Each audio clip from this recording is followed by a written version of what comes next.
Hello friends, welcome to my channel movie explainer. आज हम explain करने वाले हैं द क्लोवरफील्ड पैराडॉक्स। ये मूवी 2018 में रिलीज हुई थी। मूवी की स्टार्टिंग में हमें एक लेडी को दिखाया जाता है जिसका नाम हैमिल्टन होता है। हैमिल्टन अपने हस्बैंड जिसका नाम होता है माइकल, वो उसके साथ एक गाड़ी में होती है और ये लोग एक पेट्रोल पंप की ट्रैफिक में फंसे होते हैं। जिस समय हम देखते हैं कि पेट्रोल पंप पे सारी लाइटें ऑफ हो गई होती हैं और हैमिल्टन और माइकल दोनों आपस में बात करते हैं और कहते हैं कि ऐसा ये 5वीं बार हुआ है। और यहाँ हमें पता चलता है कि अब पूरी दुनिया में इलेक्ट्रिकल क्राइसिस चल रहा है और अगर ऐसा ही होता रहा तो आने वाले कुछ ही सालों में पूरी पृथ्वी से इलेक्ट्रिसिटी गायब हो जाएगी। और इसीलिए पृथ्वी को स्टोर करने के लिए डी से बने क्लोवरफील्ड स्टेशन में सेफर्ड पार्टिकल एक्सीलरेटर बनाया गया है और फिर उसे स्टेबल कर दिया जाएगा जिससे कि इलेक्ट्रिसिटी सभी लोगों को प्रोवाइड की जाएगी। सेफर्ड को स्टेबल करने के लिए काफी सारे साइंटिस्ट जो कि अलग अलग देशों के हैं, उन सभी लोगों का एक ग्रुप बनाया गया है जिन्हें क्लोवरफील्ड स्टेशन में भेजा जाएगा और उन्हीं साइंटिस्ट में से एक हैमिल्टन भी है। फिर हमें हैमिल्टन को दिखाते हैं, वो अब माइकल से कह रही होती है कि वो उसे छोड़ के नहीं जाना चाहती है क्योंकि हैमिल्टन के बच्चों की मौत हो गई थी, जिसकी वजह से वो माइकल को अकेला नहीं छोड़ना चाहती है। तब माइकल हैमिल्टन को समझाता है और उसे कहता है कि तुम्हें इस एक्सपेरिमेंट के लिए जरूर जाना चाहिए। उसके बाद हमें क्लोवरफील्ड स्टेशन दिखाया जाता है जहाँ पे हमें साइंटिस्ट का ग्रुप दिखाया जाता है और उन्हीं में से एक हैमिल्टन भी होती है और हैमिल्टन को मिला करके उसमें टोटल 7 साइंटिस्ट होते हैं और ये लोग अब एक बार फिर से सेफर्ड पार्टिकल एक्सीलरेटर को दोबारा से स्टार्ट करने की कोशिश कर रहे होते हैं। और ये लोग पिछले 2 सालों से ये कोशिश कर रहे होते हैं कि सेफर्ड पार्टिकल एक्सीलरेटर को स्टेबल किया जाए और फिर उससे अनलिमिटेड इलेक्ट्रिकल एनर्जी प्रोड्यूस करी जाए और पूरी पृथ्वी को अंधकार बचाया जा सके। बट हर बार यही होता है कि जैसे एक्सीलरेटर स्टार्ट होता है तो वो फेल हो जाता है और इस बार भी सेम यही होता है। फिर हमें नेक्स्ट डे दिखाते हैं जहाँ पे अब हैमिल्टन अपने हस्बैंड माइकल से वीडियो कॉल पे बात कर रही होती है और वो उसे बताती है कि अब हमारे पास ज्यादा फ्यूल नहीं बचा हुआ है, अब हम सिर्फ 3 बार ही एक्सीलरेटर को स्टार्ट कर सकते हैं। और इसी बीच अब इन दोनों की वीडियो कॉल भी डिस्कनेक्ट हो जाती है। वीडियो कॉल डिस्कनेक्ट होने के बाद अब हैमिल्टन अपने बच्चों को याद करती है और यहाँ हमें पता चलता है कि हैमिल्टन की एक गलती की वजह से उसके बच्चों की मौत हो गई थी। फिर हमें दूसरी तरफ उन सभी साइंटिस्ट का ग्रुप दिखाया जाता है जहाँ एक साइंटिस्ट होता है और वो बाकी लोगों को बताता है कि अब हमारे पास सारे इक्विपमेंट्स भी धीरे धीरे करके खत्म हो रहे हैं। और सबसे मेन बात तो ये है कि एक सिर्फ ऐसे ही पार्ट है जो काम नहीं कर रहा है और वो है सेफर्ड पार्टिकल एक्सीलरेटर। और जर्मनी जो वॉर की तैयारी कर रहा है। अब इन लोगों की बात हो ही रही होती है, उसी बीच अब इन दो साइंटिस्टों के पीछे बहस हो जाती है और हाथापाई होने लगती है। उसके बाद अगेन से सभी साइंटिस्ट का ग्रुप मिलकर के एक्सपेरिमेंट को पूरा करने की कोशिश करते हैं और फिर अगेन से ये साइंटिस्ट का ग्रुप मिलकर के दोबारा से एक्सीलरेटर को स्टार्ट करने की कोशिश करते हैं। अब इसी बीच वहाँ पे न्यूज़ भी चल रही होती है जहाँ पे एक प्रोफेसर मार्क जो अब इन लोगों को बता रहे होते हैं कि ये सेफर्ड एक्सीलरेटर अब तक के बने एक्सीलरेटर से 1000 गुना ज्यादा पावरफुल है और जब भी इनको टेस्ट किया जाता है तो स्पेस एक परत हटने का खतरा है और जैसे ही ये परत हटेगी तब एक मल्टी डिवेंजर्स आपस में टकरा जाएंगे। दूसरी दुनिया के मॉन्स्टर या क्रीचर्स हमारी दुनिया में आ जाएंगे और वो लोग ऐसे ही होंगे जिनको आज तक हमने पहले कभी नहीं देखा होगा। उसी टाइम अब वहाँ पे वो साइंटिस्ट का एक लीडर होता है जो अब इस न्यूज़ को बंद करवा देता है। वहीं दूसरी तरफ हमें अब साइंटिस्ट स्मिथ को दिखाया जाता है। स्मिथ जो अब डायरी लगा रहा होता है जिसके बाद वो एक्सीलरेटर को स्टार्ट करने की कोशिश करता है और इस बार सेफर्ड पार्टिकल एक्सीलरेटर स्टेबल हो जाता है और अब एक्सीलरेटर काम करने लगता है, लेकिन ओवरलोड होने की वजह से सेफर्ड पार्टिकल एक्सीलरेटर अगेन से स्टॉप हो जाता है जिससे कि वहाँ पे एक बहुत बड़ा सा ब्लास्ट होता है और उसमें सारे इक्विपमेंट्स भी अब खराब हो चुके होते हैं। तभी हमें बाहर की तरफ एक तेज रोशनी भी दिखाई जाती है और उस टाइम ग्रेविटी भी अब 0 हो जाती है। ब्लास्ट होने की वजह से अब उसे स्पेसशिप में आग लग जाती है और जब सभी साइंटिस्ट आग को देखते हैं तब वो लोग उस आग को बुझाने के लिए जा रहे होते हैं। वहीं अब इसमें जो अब वेंटिलेटर को ऑन कर देता है जिससे कि अब सब कुछ नॉर्मल हो जाता है और उनकी जो इक्विपमेंट्स होते हैं वो भी अब दोबारा से काम करने लगते हैं और अब सब लोग इसी बारे में बात कर रहे होते हैं। उसी टाइम हैमिल्टन का ध्यान अब अर्थ की तरफ जाता है और वो देखती है कि अर्थ अब वहाँ से गायब हो चुकी है और ये चीज़ जब वो सभी साइंटिस्ट को बताती है तब ये सभी साइंटिस्ट शॉक हो जाते हैं। इसी वजह से उन सभी साइंटिस्ट को ऐसा लगता है कि कहीं हमारी वजह से ही तो इस अर्थ गायब तो नहीं हो गया है। लेकिन वहीं पे अब उन सभी साइंटिस्ट का लीडर होता है जो उन्हें स्पेस शटल रिपेयर करने में लगा देता है। और फिर वहीं हैमिल्टन जो अब ये देखती है कि गाइडिंग जो उनका नेविगेशन फील्ड है वो अब गायब हो चुका है और उसी टाइम अब उन्हें किसी की चीखने की आवाज़ आती है जिसके बाद वो लोग अब चेक करने के लिए जाते हैं कि कौन चीख रहा है। और जैसे ही वो लोग एक रूम को ओपन करते हैं तब वो देखते हैं कि वहाँ पे एक लड़की जो वायस के बीच में फंसी होती है और वो अपनी जान बचाने के लिए चिल्ला रही होती है और वो लड़की जोर जोर से हैमिल्टन का नाम लेकर के पुकार रही होती है। ऐसा लग रहा था कि वो लड़की हैमिल्टन को पहले से ही जानती है। ये चीज़ देख करके सभी साइंटिस्ट काफ़ी ज़्यादा हैरान हो जाते हैं, बट फिर भी वो लोग अब उस लड़की को जो से निकालने की कोशिश करते हैं। वहीं हमें दूसरी तरफ अब अर्थ को दिखाया जाता है और अर्थ पे हमें माइकल को दिखाते हैं जो सो रहा होता है। उसी टाइम अब उसकी जब नींद खुलती है तब वो देखता है कि उसकी चारों तरफ अब धमाके हो रहे हैं। उसके बाद अगेन से हमें अब स्पेस शटल दिखाया जाता है जहाँ पे अजीबोगरीब घटनाएं हो रही होती हैं और उसके जितने भी वॉन्स होते हैं वो सभी भी अब गायब हो चुके होते हैं। वहीं पे हमें अब साइंटिस्ट वॉल्को को दिखाते हैं जिसकी अब एक अपने आप से ही दूसरी साइड में चली जाती है। अब वॉल्को एक साइंटिस्ट के पास जाता है और उससे एक गन प्रिंट करने के लिए कहता है। अब वो साइंटिस्ट वॉल्को को एक गन दे देता है और वॉल्को उस गन को लेकर के सीधे स्मिथ के पास जाता है और वॉल्को जो अब स्मिथ के ऊपर शूट करने ही वाला होता है तभी उसकी मुझसे झाग निकलने लगता है और वो इसी वजह से वॉल्को वहीं पे बेहोश होकर गिर जाता है।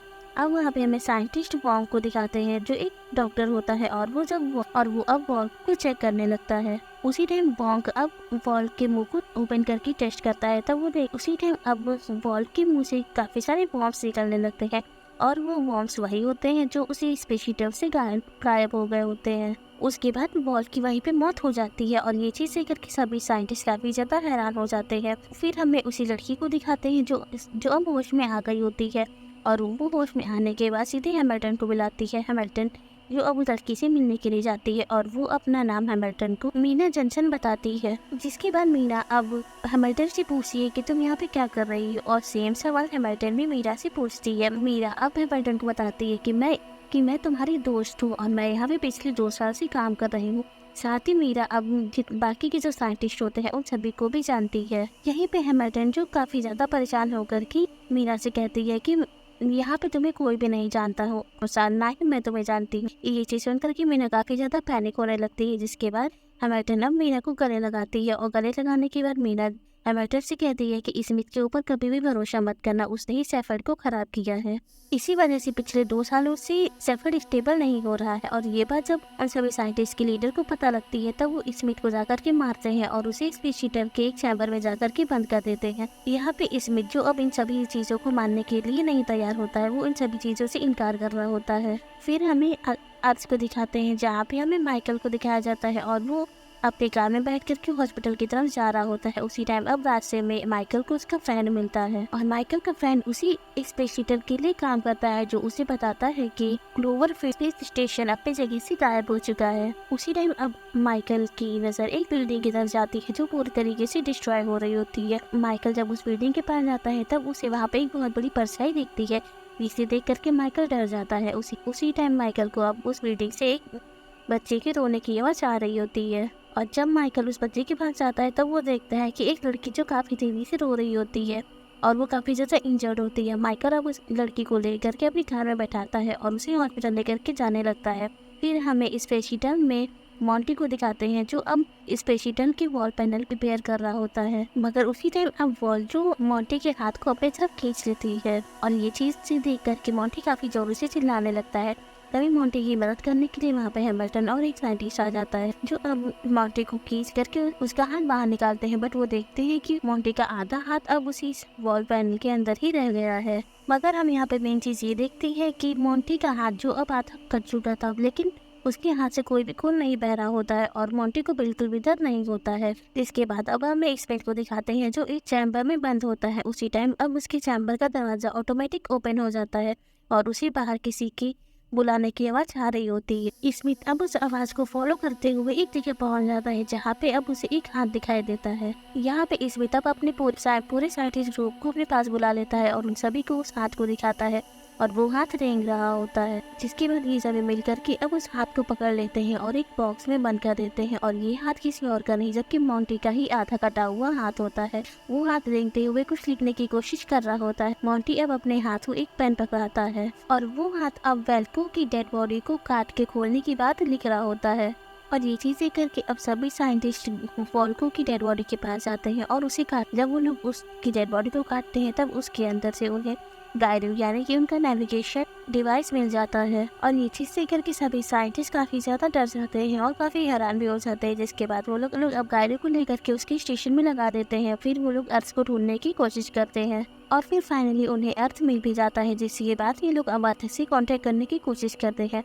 कांटेक्ट अब हो जाता है और उन्हें अब अर्थ की सारी न्यूज़ उन्हें पता चलने लगती है। और अर्थ की न्यूज़ में ये दिखाया जा रहा होता है कि सेफर्ड पार्टिकल एक्सीलरेटर अब फेल हो चुका है और clover field space station Atlantic में जाकर के क्रैश हो गया है। और यहाँ पे सभी साइंटिस्ट को ये सब कुछ भी समझ में नहीं आ रहा था कि ये सब हुआ क्या था। वहीं पे इसमें सभी साइंटिस्ट को ये बताता है कि जब दोनों डायमेंशन आपस में टकराए थे तब उससे ये सब दूसरे डायमेंशन यानी कि पैरेलल वर्ल्ड में चले गए हैं। और दोनों डायमेंशन टकराने की वजह से मीना यहाँ पर आ गई और इसी वजह से मीना ये कह रही थी कि वो 2 साल से यहाँ पे काम कर रही है और वो हम सब लोगों को जानती है, क्योंकि दोनों दुनिया एक दूसरे की कॉपी है और ये दोनों एक दूसरे के पैरेलल वर्ल्ड है। इसी वजह से वो सब कुछ जानती थी। और वहीं पे अब मॉन्क और मॉन्टी ये दोनों अब पैरेलल वर्ल्ड में जाने के लिए कहते हैं और कहते हैं कि हम लोग उस पैरेलल डायमेंशन में जाकर के अपने लिए कुछ मदद लेकर के आएंगे। लेकिन वही इसमें जो इन दोनों को वहां जाने से मना कर देता है, जिसके बाद अब हमें अर्थ को दिखाते हैं जहाँ पे माइकल को दिखाया जाता है और वो अब उस लड़की को अपनी कार में बैठा के अपने घर लेकर के जाता है और अब माइकल उस लड़की को लेकर के अपने घर के अंदर जाता है और अंदर जाने के बाद डोर को लॉक कर देता है, जिसके बाद वो अब उस लड़की के हाथ को चेक करता है। माइकल जो एक डॉक्टर है इसी वजह से वो ऐसा सब कुछ कर रहा था। वहीं हमें दूसरी तरफ अब स्पेस शटल दिखाया जाता है और वहाँ पे सभी साइंटिस्ट अब अपने डायमेंशन में जाने के लिए अकेले सेफर्ड पार्टिकल एक्सीलरेटर को स्टेबल करने की कोशिश कर रहे होते हैं ताकि वो जल्दी से उसको स्टार्ट करके अपने दुनिया में वापस जा सके। और वही डैम जो शॉर्ट सर्किट को ठीक करने के लिए जाती है, बट उसी जिस सेक्शन में डैम जाती है उस सेक्शन में तेजी से पानी भरने लगता है और उसी पानी में अब डैम डूबने लगती है। डैम अपनी मदद के लिए काफी जोरों से चिल्लाती है। तब उसकी मदद करने के लिए वहाँ पे हैमिल्टन का लीडर और साथ ही मॉन्टी आते हैं, लेकिन उसी समय पानी काफी ओवरलोड हो जाता है। बट उसी टाइम अब उस सेक्शन के बैक डोर ओपन हो जाता है जिससे कि अब वहाँ पे पूरी बर्फ जम जाती है और उसी बर्फ में डैम दब जाती है, जिससे कि अब वहाँ पे डैम की मौत हो जाती है। ये सब कुछ देख करके ये लोग बाकी के साइंटिस्ट काफी ज्यादा हैरान हो जाते हैं और यहाँ पे साइंटिस्ट का लीडर जो अब इन लोगों से कहता है कि हमें जल्द से जल्द यहाँ से निकलना होगा, वरना ये डायमेंशन हमें जल्द से जल्द खत्म कर डालेगा। यहाँ पे अब उन साइंटिस्ट का ग्रुप भी काफी कम हो जाता है। इसी वजह से मीना भी अब इन लोगों के ग्रुप में शामिल हो जाती है, क्योंकि वो अपने ग्रुप में एक इंजीनियर थी। इसी वजह से मीना अब टाइम की जगह पे काम करने लगती है। सफर ठीक हो जाएगा तब वो लीडर मीना को एस्की पॉन में बैठा करके उसी उसकी धरती पे वापस भेज देगा। वही अब दूसरी तरफ हैमिल्टन जो अब मीना से उसकी डायमेंशन में हैमिल्टन की फैमिली के बारे में पूछती है और साथ ही उसे ये भी बताती है कि कैसे उसने उसकी गलती की वजह से अपने बच्चों को खो दिया था। जिसके बाद मीना अब हैमिल्टन को बताती है कि अभी मेरे डायमेंशन में हैमिल्टन की फैमिली बिल्कुल ठीक है। साथ ही मीना हैमिल्टन को एक उस हैमिल्टन फैमिली की पूरी वीडियो भी दिखाती है, जिससे कि हैमिल्टन ये समझ जाती है कि दूसरी डायमेंशन में मेरे बच्चे अभी भी जिंदा है। दरअसल हैमिल्टन ने अपने घर में एक पावर सेल्स लगाया था जिससे कि उसके बच्चों की मौत हो गई थी और ऐसे ही अब उस डायमेंशन में भी होने वाला था। यहाँ पे हैमिल्टन अब अपने लीडर से जाकर के उस पैरेलल डायमेंशन में जाने की बात करती है और वहाँ जाकर के सब कुछ संभालने की बात करती है।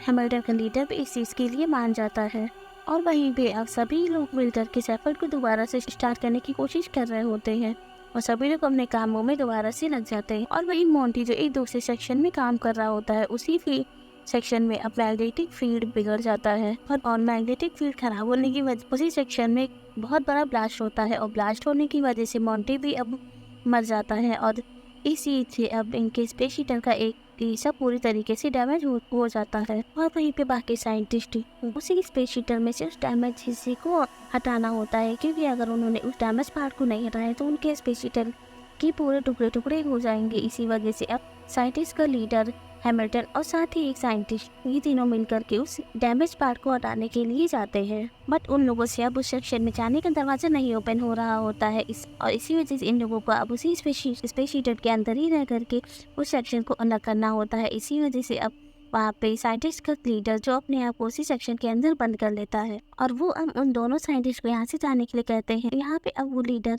डैमेज पार्ट को हटाने के लिए अपनी जान का सेक्रीफाइस कर देते हैं और वहीं दूसरी तरफ हैमिल्टन अभी मीना के डायमेंशन में जाने के लिए तैयारी कर रही होती है, जिसके बाद अब हैमिल्टन और मीना अब एस्की पॉड में जाकर के बैठ जाते हैं। बट उसी टाइम मीना जो अब हैमिल्टन के ऊपर गन शूट करके उसे वहीं पे बेहोश कर देती है, क्योंकि मीना उनकी सेपरेट पार्टिकल एक्सीलरेटर को यूज करके अपने लोगों की जान बचाना चाहती थी, क्योंकि उसे पता था कि अगर इस डायमेंशन के लोग सेपरेट पार्टिकल एक्सीलरेटर को ऑन करके यहाँ से चले गए तो फिर उनकी दुनिया का जो एनर्जी क्राइसिस है वो कभी भी खत्म नहीं होगा, क्योंकि उनका क्लोवरफील्ड स्टेशन क्रैश हो चुका था।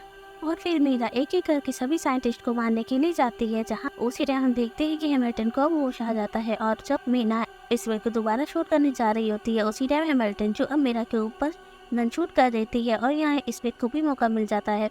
स्मिथ अब मीरा के हाथ से गन को छिनाने की कोशिश करता है, लेकिन गन छीनने के चक्कर में स्मिथ को दोबारा से गोली लग जाती है और वो वहीं भी बेहोश हो जाता है। अब यहाँ पे हमें हैमिल्टन और मीरा के बीच एक फाइट दिखाई जाती है। हैमिल्टन जो मीरा से नहीं जीत पाती है, इसी वजह से सामने एक मिरर लगा होता है जिस पे अब हैमिल्टन शूट कर देती है, जिससे कि वो मिरर अब ब्रेक हो जाता है और मीरा अब उसी मिरर की वजह से स्पेस में खींची चली जाती है। और फिर हम वहीं पे स्मिथ को देखते हैं, जिसे अब होश आ जाता है और हैमिल्टन जो अब स्मिथ की मदद करती है उसकी शरीर से बुलेट्स को निकालने के लिए। साथ ही हैमिल्टन अब दूसरी डायमेंशन में हैमिल्टन को एक वॉइस मैसेज सेंड करती है, जिसमें वो हैमिल्टन से कहती है कि अगर तुमने अपने घर में पावर सेल्स को लगा रखा है तो फिर उसे जल्द से जल्द निकाल दो, क्योंकि वो तुम्हारे लिए सही नहीं है, वो तुम्हारे लिए काफी बड़ा खतरा बन सकती है। साथ ही हैमिल्टन अब उसे ये भी बताती है कि सेफर्ड पार्टिकल एक्सीलरेटर को कैसे स्टेबल करना है। वो इसे स्टेबल करने की पूरी इन्फॉर्मेशन उसी वॉइस मैसेज पर सेंड कर देती है, जिसके बाद स्मिथ और हैमिल्टन अब सेपरेट पार्टिकल एक्सीलरेटर को स्टेबल करके अपने डायमेंशन में वापस आ जाते हैं। और अपने डायमेंशन में वापस आते ही समय अब स्पेस सेंटर भी हैमिल्टन से कॉन्ट्रैक्ट कर लेता है और हैमिल्टन अब अपने स्पेस सेंटर वालों को बताती है कि अब स्पेस शटल में सिर्फ स्मिथ और मैं ही बची हूँ। और फिर अगेन से हैमिल्टन और स्मिथ दोबारा से सेपरेट पार्टिकल एक्सीलरेटर को स्टेबल करने की कोशिश करते हैं और दोबारा से वो एक्टिवेट स्टेबल हो जाता है, जिससे कि अब एनर्जी जनरेट होना शुरू हो जाती है। और ये बात जब स्पेस सेंटर वालों को पता लगती है तब वो काफ़ी ज़्यादा खुश हो जाते हैं। और फिर यहाँ से हैमिल्टन और स्मिथ दोनों एक शेल्टर में बैठ कर के पृथ्वी की ओर निकल जाते हैं। वहीं हमें स्पेस सेंटर का एक साइंटिस्ट जो माइकल का फ्रेंड होता है वो अब माइकल को कॉल करता है और वो बताता है स्मिथ और हैमिल्टन उन्होंने एक्सीलरेटर को स्टेबल कर दिया है और वो लोग अब पृथ्वी पे वापस आ रहे हैं। ये बात सुनकर के माइकल काफ़ी ज़्यादा गुस्सा हो जाता है और वो अपने फ्रेंड से कहता है कि तुमने उन्हें वापस क्यों आने दिया, तुम्हें पता नहीं है कि इस समय धरती पे क्या हो रहा है। उसके बाद अब हमें बादलों का सीन दिखाते हैं, जहाँ पे हमें एक बहुत बड़ा सा क्रिएचर जो अब बादलों के बीच में दिखाया जाता है। और इसी के साथ ये मूवी यहाँ पे कम्प्लीटली एंड हो जाती है। सो गाइस प्लीज़ हमें कमेंट करके बताइएगा कि आपको हमारा रिव्यू कैसा लगा है। अगर मेरा रिव्यू आपको पसंद आए तो प्लीज़ मेरे वीडियोज़ को लाइक करिएगा, साथ ही मेरे चैनल को सब्सक्राइब करिएगा। Thank you for watching.